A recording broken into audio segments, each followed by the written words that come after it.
18/8/2025 போன திங்கட்கிழமை அன்னைக்கு நான் வந்து பெட்டிஷன் கொடுக்குறேன்.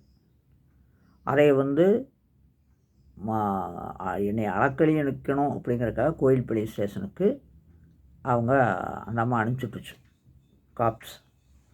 ஆனால் கோயில்பள்ளி ஸ்டேஷனு நல்ல போலீஸ், சரவணம்பட்டி ஸ்டேஷனு கெட்ட போலீஸ். எப்படி? கோயில்பள்ளி ஸ்டேஷனில் புகார் கொடுத்தோன்னே புகார் மணியன் கொடுத்தாங்க. 19/12/2025 சரவணம்பட்டி காவல் நிலையத்தில் கொடுத்தோமே, செந்திலையா புகார் மணியன் கொடுக்கவில்லை. அப்போ அது கெட்ட போலீஸ். அப்போது 18 திங்கள் செவ்வாய் புதன் வியாழக்கிழமை மணிக்கு 7:30 மணிக்கு ஃபோன் பண்ணுறாங்க. ஐயா, உங்கள் புகார் மனு கொடுத்துருக்கீங்க, வாங்க ஐயா விசாரிக்கணும் அப்படின்னு கூப்பிட்றாங்க. சரவணம்பட்டி போலீஸ் ஸ்டேஷனில் என்ன சொன்னாங்க தெரியுமா? அது கெட்ட போலீஸு. கோயில்பள்ளி ஸ்டேஷனில் நல்ல போலீஸு.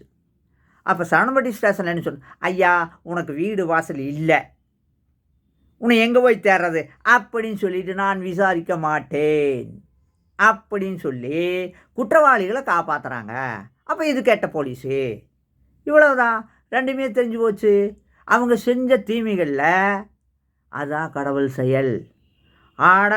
இது மட்டும் இல்லை, அங்கே வந்து கலெக்டர் என்ன சொல்லுதுன்னா, சரவணம்பட்டி போலீஸ் ஸ்டேஷனுக்கு இன்ஸ்பெக்டர்கிட்ட ஃபோன் பண்ணி பேசிட்டு எனக்கு உடனே விளக்கத்தை சொல்லு அப்படின்னு சொன்னோன்னே, காப்ஸ் துறையிலிருந்து வந்திருந்த அந்த அம்மா என்ன பண்ணு தெரியுமா?